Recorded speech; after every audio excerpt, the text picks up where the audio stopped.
बिस्मिल्लाहिर्रहमानिर्रहीम। स्टूडेंट्स, उम्मीद है आप लोग खैरियत से होंगे। तो स्टूडेंट्स, आज हमने एक्सरसाइज 2.4 जो कि चैप्टर नंबर 2 का आखिरी एक्सरसाइज है, इसका आखिरी क्वेश्चन होमोजीनियस इक्वेशन का आज सिंप्लीफाई करना है। ठीक है, तो आइए स्टूडेंट उसको हल कर लेते हैं। स्टूडेंट्स, ये लिखा है क्वेश्चन नंबर 5 है, तो for what value of lambda, यानी कि इस क्वेश्चन में हमने क्या करना है, लेमडा की वैल्यू मालूम करनी है। अच्छा, the following system of homogeneous equation. तो स्टूडेंट, होमोजीनियस इक्वेशन आप लोगों ने पढ़ा है कि a x plus b y plus c z is equal to k. अगर के हमारे पास क्या हो, ज़ीरो के बराबर हो, यानी कि राइट साइड पर जो हमारे पास जो कॉलम मैट्रिक्स में कॉलम मैट्रिक्स आता है, ये सारे के सारे ज़ीरो, जिस तरह आपको ये नज़र आ रहा है कि 0 0 0, ठीक है ना। तो इसको हम क्या करते हैं, इसको हम कहते हैं होमोजीनियस इक्वेशन। अगर के 0 के बराबर ना हो, जिस तरह इससे पहले क्वेश्चन गुजर गए हैं, 3 क्वेश्चन हमने इसके कर लिए हैं। मैट्रिक इन्वर्जन मेथड का किया है, और इसके बाद क्रैमर रूल का किया है, और इसके आखिर में जो गॉस एलिमिनेशन मेथड और गॉस जॉर्डन मेथड जो है ना, वो वही हमने किए ना। अब हम आते हैं ना इस होमोजीनियस इक्वेशन की तरफ। तो होमोजीनियस इक्वेशन को हम किस तरह सिंप्लीफाई करेंगे, स्टेप सारे वही हैं, बस इसमें सिर्फ एक दो बातों का ख्याल रखना है। स्टूडेंट, इसमें एक ट्रिवियल का लफ्ज़ आता है, ट्रिवियल सोल्यूशन और नॉन ट्रिवियल सोल्यूशन। तो ट्रिवियल सोल्यूशन इसको कहते हैं कि जिसमें सिस्टम के अंदर जो दो या तीन वेरिएबल, जितने भी वेरिएबल हैं, यानी मिसाल के तौर पर x1 है, ये भी ज़ीरो होगा, x2 जो है ना ये भी ज़ीरो होगा, और x3 जो है ना ये भी ज़ीरो होगा। इसको कहते हैं ट्रिवियल सोल्यूशन। तो ट्रिवियल सोल्यूशन की ज़रूरी बात यह है कि इसमें आप सबसे पहले डिटरमिनेंट्स को मालूम करोगे। अगर डिटरमिनेंट 0 के बराबर ना आया, अगर डिटरमिनेंट 0 के बराबर ना आया, तो हम सिस्टम को क्या करेंगे कि ये सिस्टम जो है, इसमें जितने भी वेरिएबल आ रहे हैं उसका सोल्यूशन नॉन ट्रिवियल है, यानी ट्रिवियल है, ट्रिवियल सोल्यूशन है, यानी कि इसमें जितने भी वेरिएबल अननोन यूज़ हुए उसका सोल्यूशन क्या है, उसका सोल्यूशन 0 0 0 है। ठीक है ना। और नॉन ट्रिवियल में क्या होता है, सबसे पहले आप वो डिटरमिनेंट्स को कर लोगे और इसका आंसर क्या आ गया, 0 आ गया। 0 आ गया तो इसका मतलब ये है कि इसमें क्या है, इसमें x1 की अपनी अलग वैल्यू होगी, x2 की अलग वैल्यू होगी, x3 की अलग वैल्यू होगी। एक वैल्यू हो सकती है, एक से ज़्यादा हो सकती है, इनफाइनाइट वैल्यूज़ भी आ सकते हैं। ठीक है ना। तो स्टूडेंट, इसके लिए दो कंडीशन हमने पढ़े। हमारे पास एक ट्रिवियल सोल्यूशन आता है और एक नॉन ट्रिवियल। नॉन ट्रिवियल का जब भी वर्ड यूज़ हो जाए, यहाँ पर इस क्वेश्चन के अंदर आप देखते हैं, यहाँ पर देखें नॉन ट्रिवियल सोल्यूशन। हम तो नॉन ट्रिवियल सोल्यूशन के लिए ये शर्त है कि इस मैट्रिक्स का जो इसका जो कोफिशिएंट मैट्रिक्स आता है, उसका डिटरमिनेंट स्पीड क्या होगा, वो 0 के बराबर आएगा। ठीक है ना। तो आइए इसका स्टार्ट ले लेते हैं। ये सिस्टम लिखा है कि a x is equal to b form का। ठीक है ना। वेयर ए किस चीज़ के बराबर है, ए है कोफिशिएंट मैट्रिक्स। कोफिशिएंट इसमें सारे हमने कोफिशिएंट लेने। देखिए यहाँ पर x1 का कोफिशिएंट 1 है, x2 का कोफिशिएंट 5 है, और x3 का कोफिशिएंट 3 है। तो आ जाएगा 1 5 और 3। इसी तरह यहाँ पर दूसरी इक्वेशन में 5 है कोफिशिएंट, फिर 1 है, और फिर क्या है, माइनस लेमडा है। और इसकी तरह x1 का कोफिशिएंट 1 है, यहाँ पर x2 का कोफिशिएंट 2 है, और यहाँ पर x3 का कोफिशिएंट लेमडा है। ठीक है ना। ये कोफिशिएंट मैट्रिक्स हो गया। अच्छा, इसके बाद x आ रहा है, तो x सिस्टम के अंदर जो कि हमारा टारगेट है, 3 अननोन यूज़ हुए, x1 x2 और x3, और इक्वल के उस तरफ किया है। नल मैट्रिक्स आ रहा है कॉलम केस का 0 0 0, जिसके सारे अरकान किया है 0 हैं। तो स्टूडेंट, हमारा पहला स्टेप इस क्वेश्चन का है कि हमने लेमडा की वैल्यू मालूम करनी है, और लेमडा की वैल्यू फिर हम लगाएंगे, और इसके बाद फिर आगे जाएंगे x1 x2 और x3 की वैल्यूज मालूम करेंगे। तो स्टूडेंट, मैं यहाँ पर लिख लेता हूँ कि since given that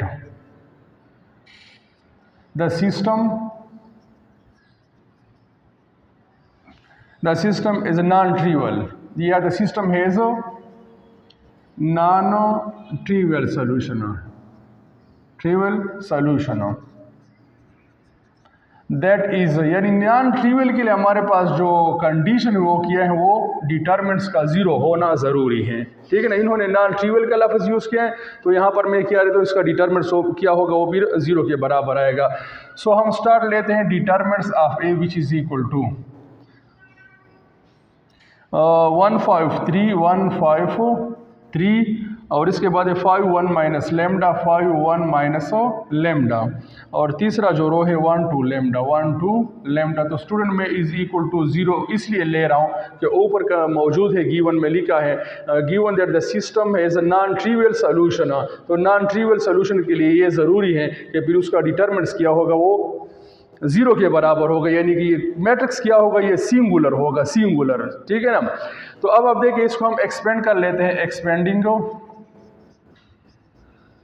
with respect to R1। तो स्टूडेंट एक्सपेंशन हमने बहुत ज़्यादा की है, मैट्रिक इन्वर्जन में भी इसका मौजूद है, बाकी इसके प्रॉपर्टीज़ में भी हमने पढ़ा है कि विद रिस्पेक्ट टू R1 हम इसको किस तरह एक्सपेंड कर लेते हैं। तो R1 में पहले क्या है, 1 लिखा है, तो 1 का रो कौन सा है, 1 का रो फर्स्ट और फर्स्ट कॉलम, तो 1 माइनस लेमडा और 2 लेमडा। इसके बाद माइनस लगाते हैं, कोफैक्टर में आप लोगों ने पढ़ा है, सारी -5 आ जाएगा इधर, -5। दूसरा एलिमेंट क्या है, 5 है, तो साइन हम माइनस लगाते हैं।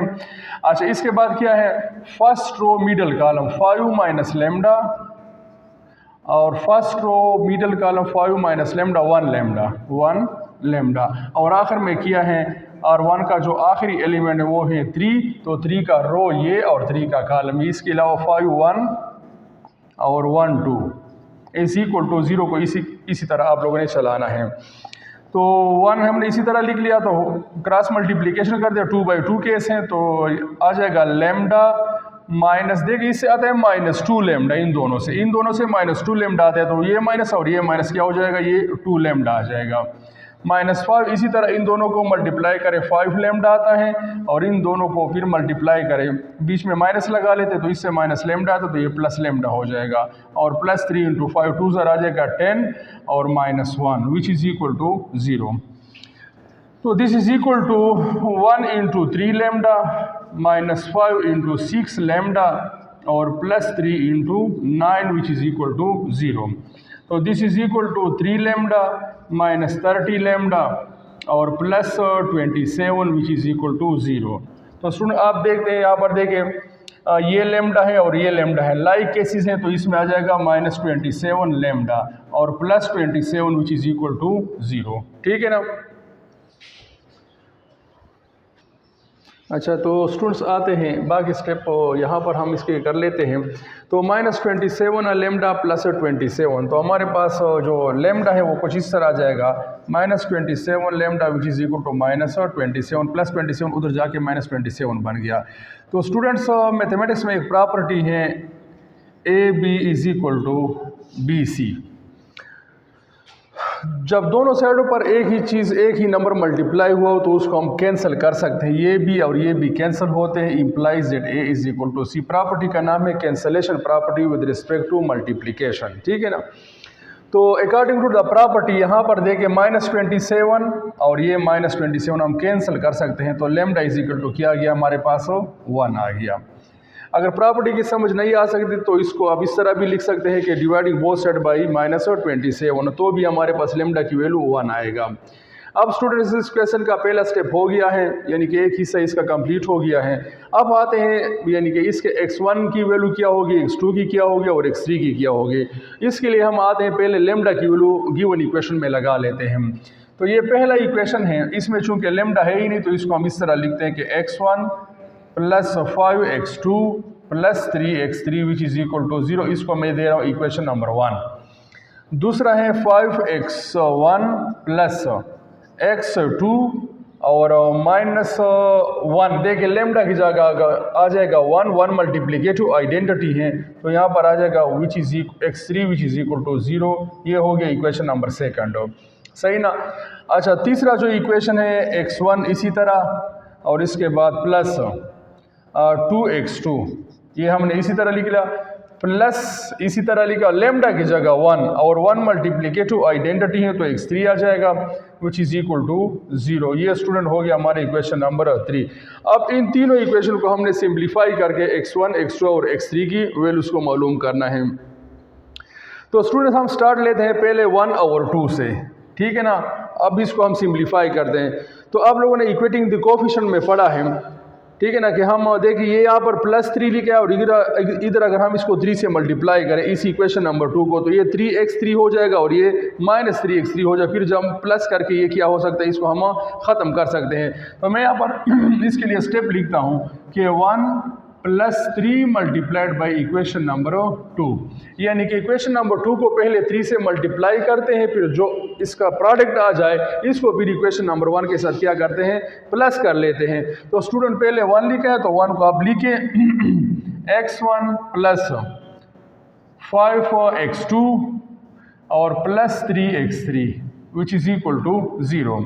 अच्छा, इस इक्वेशन नंबर 2 को हम किस चीज़ से मल्टीप्लाई कर रहे हैं, 3 से मल्टीप्लाई करें। तो स्टूडेंट यहीं से देंगे 3 5 हो जाएगा 15x1, ठीक है ना, +3x3 सॉरी 3x2 और -3x3 which is equal to 0। तो स्टूडेंट इसको जब हम ऐड करें तो ये दोनों कैंसिल हो जाते हैं, ठीक है ना। हमारे पास आता है 16x1 और +8x2 which is equal to 0। अच्छा स्टूडेंट, हमारा टारगेट क्या है, वो x1 x2 x3 की वैल्यूज़ को मालूम करना है। तो आप इसमें देखें, इसमें मैं क्या कर सकता हूँ, इसमें मैं 8 कॉमन ले सकता हूँ। 8 कॉमन ले लिया तो 2x1 + x2 which is equal to 0, dividing both sides by 8 हो, ठीक है ना। और स्टूडेंट यहाँ पर जब प्रोडक्ट केस हो ना वहाँ पर 0 मौजूद, तो आप डायरेक्ट भी 8 को क्या कर सकते हैं, कैंसिल कर सकते हैं। इसलिए कि अगर आप डिवाइडिंग बोथ साइड बाई 8 करें तो इधर 8 पे डिवाइड हो जाएगा, वहाँ पर 0/8 आ जाएगा, इससे फिर भी 0 आता है। तो एफएससी लेवल पर ये स्टेप इस तरह करें आप लोगों। तो 2x1 + x2 which is equal to 0, इसको स्टूडेंट मैंने दे दिया है कैपिटल A से, मैंने इसको रिप्रेजेंट कर लिया है, इसको यहीं पर छोड़ा है, ठीक है ना। अब इसके बाद मैं स्टेप ले रहा हूँ। देखिए इस इक्वेशन नंबर 1 को देखे और इस इक्वेशन नंबर 3 को आप देखिए, ठीक है ना।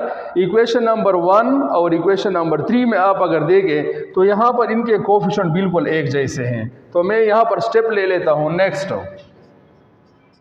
Equation number 1 minus equation number 3, 1 से 3 को सब्ट्रैक्ट कर रहे हैं, माइनस कर रहे हैं। तो देखिए अब आप x1 पहले हम इक्वेशन नंबर 1 को लिख लेते हैं +5x2 और +3x3 which is equal to 0। अच्छा, इसके नीचे ये x1 + 2x2 और +x3 which is equal to 0।